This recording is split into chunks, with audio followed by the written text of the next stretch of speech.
When a major watch brand hits the 100-year mark, the industry expects a specific playbook, a flashy, unobtainable limited edition hype piece. Tudor explicitly rejected that route. Instead of building a single, unobtainable trophy watch, they spent their centennial upgrading their standard, everyday production lines across the entire catalog. This creates a unique problem for buyers. By raising the baseline specs of their entry-level models and introducing delicate finishing on others, the lineup has become incredibly dense. Navigating these 2026 releases requires deciding whether Tudor's push into rugged, technical innovation or their new experiment with high-end elegance fits your collection. This matrix structures the 2026 updates across Tudor's pillars: divers, material science, and dress. In the lower section, they raised the floor, equipping standard models with in-house calibers and META certification.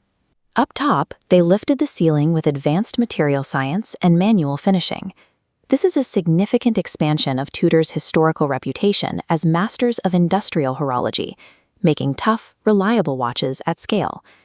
We are going to break down the 5 major releases from this year using an analysis of input, outcome, and trade-off.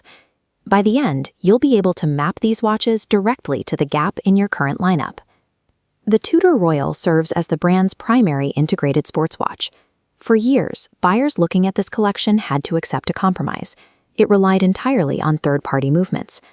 The 2026 updates replaced that old engine. The Royal now features dedicated in-house manufacture calibers.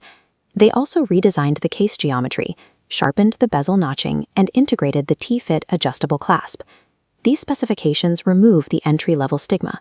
The Royal is now a fully competitive, mechanically rigorous integrated sports watch in its own right. This scorecard highlights the primary trade-off. To streamline manufacturing for these upgraded parts, Tudor reduced the available dial and size configurations from 80 down to just under 30. You get a better watch, but you have fewer choices. You also have to factor in maintenance. While an in-house movement performs better daily, it carries higher long-term servicing costs compared to a standard third-party alternative. If you can find a dial color you like among the remaining options, the Royal stands out as the definitive winner for the spec sheet-focused buyer seeking Swiss value. Let's look at Tudor's modern calling card. The Black Bay 58 is officially stepping into its second generation. The driving force behind this update is the implementation of METIS Master Chronometer certification across the 58 platform. METIS requires a rigorous 10-day testing cycle for every single watch that leaves the factory.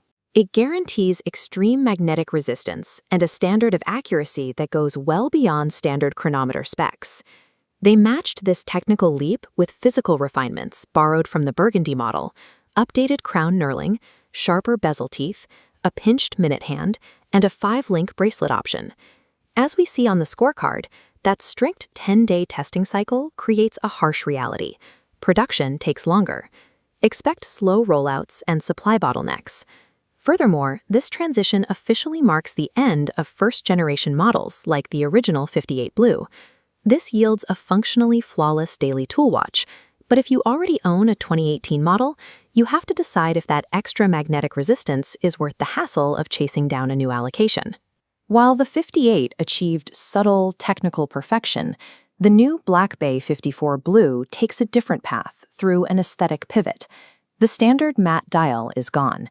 In its place is a highly saturated sapphire lacquer applied over a sunburst finish, matched with light blue text on the dial itself. When you place it next to the original 54, the departure is obvious. It strips away the traditional vintage markers, dropping elements like the red triangle at 12 o'clock entirely. The trade-off here is stylistic. You get a brilliant, jazzy watch that stands out on the wrist, but you lose the subdued, versatile vintage gilt DNA that defined the original model. This specific execution of the 54 is no longer a quiet, foundational daily tool. It is an intentionally loud statement piece. Moving into the material science pillar, we have the evolution of the Black Bay ceramic.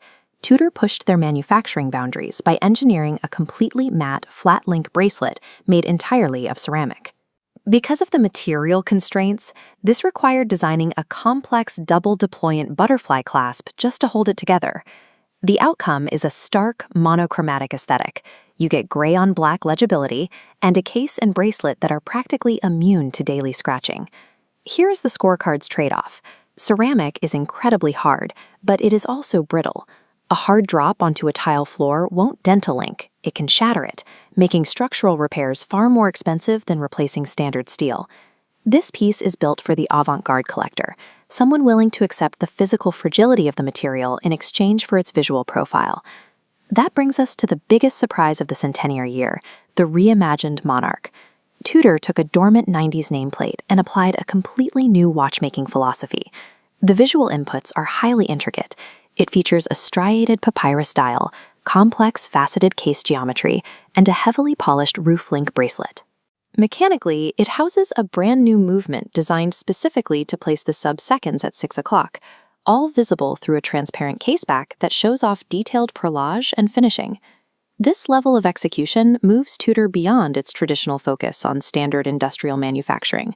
It places the brand directly into the realm of haute-horology, requiring intense manual labor to achieve these fine details. The trade-off here is a shift in priorities. Purchasing the Monarch means leaving behind the rugged, indestructible tool watch reliability Tudor is famous for. You are paying a premium for delicate, artistic execution. The Monarch exists to prove Tudor can master quiet, high-end elegance.